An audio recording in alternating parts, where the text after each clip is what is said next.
Graça e paz do Senhor, bom dia. Deus abençoe essa quinta-feira de todos nós, nos enchendo de graça, de bênçãos, de livramentos. Hoje nós estamos aqui para mais um devocional e como estamos no Dia das Mães, nosso devocional, durante todo este mês, de 6 de maio a 6 de junho, chamado Família Projeto de Deus. Mas essa semana nós estamos em comemoração do Dia das Mães. Então, esta semana eu estou falando a cada dia de mães da Bíblia. E hoje eu quero falar de uma mulher, que era uma mulher de oração. A Ana, a mãe de Samuel. Na Bíblia nós vamos ver muitas histórias de mães estéreis, né?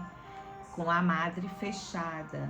E que através disso Deus pôde restaurar e dar a essas mulheres a oportunidade de terem filhos, e filhos que foram abençoadores, né? E não foi diferente com Ana. Primeiramente, eu quero ler em 1 Samuel, no capítulo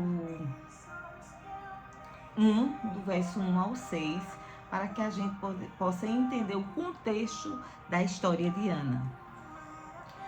Houve um homem de Ramataim, Zofim, da montanha de Efraim, cujo nome era Eucana, filho de Jeroão, filho de Eliú, filho de Tou, filho de Zufi, Efrateu. E ele tinha duas mulheres. O nome de uma era Ana e da outra era Penina. Penina tinha filhos, porém Ana não os tinha. Subia, pois, este homem da sua cidade de ano em ano a adorar e a sacrificar ao Senhor dos Exércitos em Siló.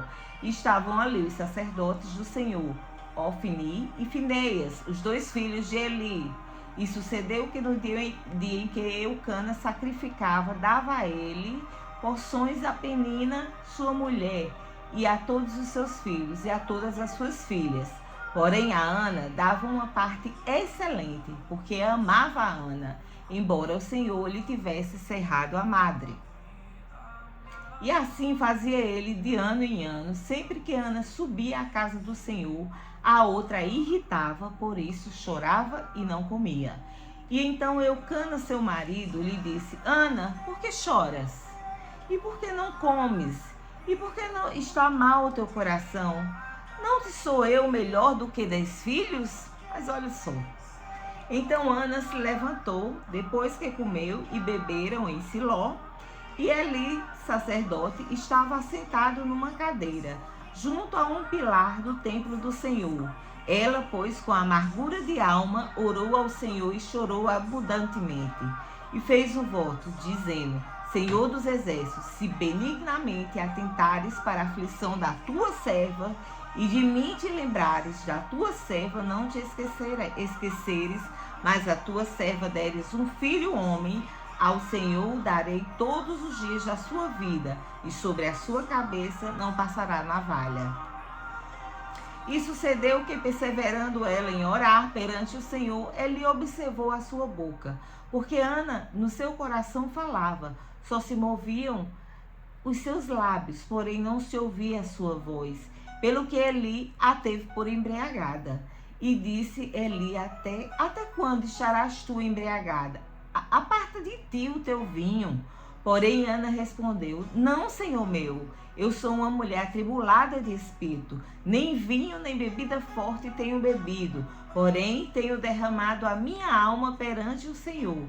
Não tenhas, pois, a tua serva por filha de Belial, porque da multidão dos meus cuidados e do meu desgosto tenho falado até agora. Então Eli respondeu: Vai em paz, e o Deus de Israel te conceda a petição que lhe fizeste. E disse ela: Ache a tua serva graça aos teus olhos. Assim a mulher foi o seu caminho, comeu, e o seu semblante já não era mais triste. E levantaram-se de madrugada, adoraram perante o Senhor, voltaram, chegaram a casa em Ramá, e Eucana conheceu a Ana, sua mulher, e o Senhor se lembrou dela. E sucedeu que, passando algum tempo, Ana concebeu e deu à luz a um filho, ao qual chamou Samuel, porque dizia ela: o tenho pedido ao Senhor. E subiu aquele homem Eucana com toda a sua casa a oferecer ao Senhor o sacrifício anual e a cumprir a seu voto. Porém Ana não subiu, mas disse a seu marido: quando o menino for desmamado, então levarei para que apareça perante o Senhor e lá fique para sempre. Eu disse que ler até o versículo 6, mas eu resolvi dar uma ênfase mais no contexto, né? Então, como é uma história conhecida por muitos, Eucana tinha 2 mulheres. Não, como eu já outras vezes já preguei sobre isso, não é vontade de Deus, porque Deus fez o homem para uma única mulher. Isso foi cultura de homens, não de Deus. Tanto que você vê que em todas as histórias da Bíblia, onde o homem tinha muitas mulheres, não havia paz nesse lar. Sempre havia conflitos, porque não é a vontade do Senhor um homem ter mais de uma mulher. Não, não é essa. Mas Deus dava permissão, né? Deus dá o livre-arbítrio. Mas você vai pagar pelas suas consequências, pelas suas atitudes, por aquilo que você toma, assume. Então vai pagar. Então você vê que aqui na história, Penina tinha vários filhos, Ana não tinha, ela é estéril. Eucana, quando a cada ano que ele distribuía as partes, né, dos seus ganhos, ele sempre dava uma parte para Penina e para os filhos de Penina com ele, e uma parte em excelência. Então, quer dizer, uma parte muito grande para Ana, porque ele amava muito a Ana. E ele queria de alguma forma suprir a falta de filhos que Ana tinha. Até que Ana chorava porque Penina a irritava. Deveria dizer: eu posso dar filhos a Eucana e tu, que tens a madre fechada. Então isso era muito humilhante, porque uma mulher naquela época, da cultura, né, daquela época, ela precisava ter filhos, porque isso garantia uma descendência para ela e garantia que na velhice seus filhos iam lhe prover, não ia ficar desamparada. Principalmente tinham que ter filhos homens. Então isso a fazia chorar, fazia perder o apetite, entristecer-se. E Eucana ainda achava pouco e dizia: Ana, por que tu choras? Tu não tem a mim? Eu não sou melhor do que 10 filhos. Olha mesmo. Tem coisa na Bíblia que é muito engraçado. É muito interessante, porque é tão real quanto hoje, quanto amanhã, as histórias, né? A gente vê muitas coisas. Como é que se diz? Era um tipo de um poder que queria ter sobre ela, né? Eu sou suficiente, eu posso suprir a necessidade tua de não ter filhos. Não pode, queridos. Não digo que todas as mulheres tenham a vontade de ter filhos, mas uma grande parte delas tem, né? Eu tive. Glória a Deus que Deus me deu 2.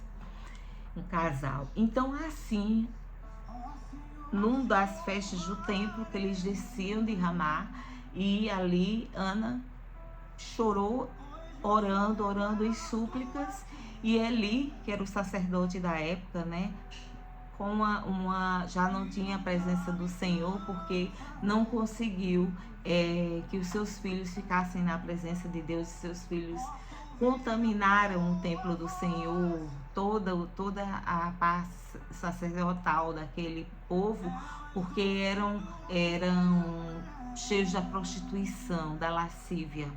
Então Deus já não estava, e Deus queria um precursor para Eli, né? Tanto que o fim da família de Eli foi desastroso, porque quando Deus já não se encontra mais no meio do homem, pelas falhas do próprio homem, então é só derrota. Então ali ele observou aquela mulher chorando, e ele não escutava a voz. Ela falava, acho que tão baixinho para que ninguém ouvisse, chorava, e ele a confundiu com uma pessoa embriagada. E disse: até quando tu vai viver, diz assim, embriagada? tomada pelo vinho, e ela disse: não, meu senhor, não estou embriagada, a tua serva está aqui atormentada. Então ele reconheceu que ela estava suplicando algo ao Senhor, e ela disse: vai em paz, e tuas súplicas serão ouvidas. E ela tomou aquilo como verdade. Era uma oração, era firmada. E ela tomou aquilo porque mesmo ali já não estando tão na presença do Senhor, Deus usa quem Ele quer para mandar a mensagem e fazer a obra. Deus usa, não importa. Ele usou uma burra, ele usou qualquer coisa e Ele continua usando. Pessoa ser usada não quer dizer que ela está na presença, quer dizer que Deus está pegando ela para mandar uma mensagem para outra que precisa escutar. E assim, através da mensagem de Eli, Ana foi abençoada, ela tomou aquela promessa e se agarrou com fé e firmeza, continuou em oração, e Deus abriu a madre dela e ela teve a Samuel. E quando chegou uma certa idade, ela fez um voto a Deus que se Deus desse um filho homem, ela, numa certa idade, que ele já tivesse algum conhecimento, ele devolveria para que ele o preparasse para ser sacerdote. Assim ela fez. Claro, a Bíblia não especifica filhos, mas sabemos que ela teve outros filhos, não dá nomes, mas ela teve outros filhos, né? Ela não ficou, eu dei, mas um filho é um filho, nenhum substitui o outro. Foi um sacrifício, mas foi em agradecimento, honrar o Senhor, dando seu filho para ser sacerdote no templo. E Samuel foi um nome que é conhecido, foi conhecido sempre, porque ele foi sacerdote, ele foi juiz, ele assumiu muitas responsabilidades diante do povo do Senhor, e ele tomou posse, né? Quando ele morreu e ele já tinha uma certa idade, já de adulta, e já tinha todo o poder do Espírito, ele colocou o povo em ordem, até que o povo se rebeliou, e aí a gente vai ver que começa a era dos reis. Mas ela fez o que ela tinha prometido ao Senhor. Em todas essas passagens nós vamos ver mulheres que se prostraram diante de Deus, oraram, suplicaram, mães que não perderam a fé em Deus, a fé na libertação dos seus filhos, a fé em ter filhos, a fé da vida abençoada dos seus filhos. E eu quero ler com vocês aqui em 1 Samuel, do capítulo 2, do 6 ao 9, que é justamente uma das orações de Ana. O Senhor mata e preserva a vida. Ele faz descer a sepultura e dela resgata. O Senhor é quem dá pobreza e riqueza, ele humilha e exalta. Levanta do pó o necessitado, e do monte de cinzas ergue o pobre. Ele os faz sentar-se com príncipes e lhes dá lugar de honra, pois os alicerces da terra são do Senhor. Sobre eles estabeleceu o mundo. Ele guardará os pés dos santos, mas os ímpios serão silenciados nas trevas, pois não é pela força que o homem prevalece. Então essa, como muitas outras orações, foi a oração de Ana. Então isso é uma lição que Ana nos deixa. Oração e atitude, oração e confiança, oração e fé, oração e atitude. Orou e fez voto: me dê, Senhor, um filho homem, que na idade que te aprovei, eu entregarei nas mãos do sacerdote, para que ele adquira conhecimento e assuma um lugar na tua casa. E assim Deus disse: olha só, ela entendeu como é a oração. A oração tem que ser uma via de mão dupla. Não é só me agradar, é saber que eu estou fazendo não só por mim, mas a vontade do Pai. E foi assim, quando ela orou desta forma, ela foi escutada. Que você seja assim, uma mãe de oração e de atitude, e creia que os teus filhos, os meus filhos, serão abençoados. E tu que não teves filhos ainda, confia no Senhor e Ele te dará a vitória. Deus abençoe a vocês.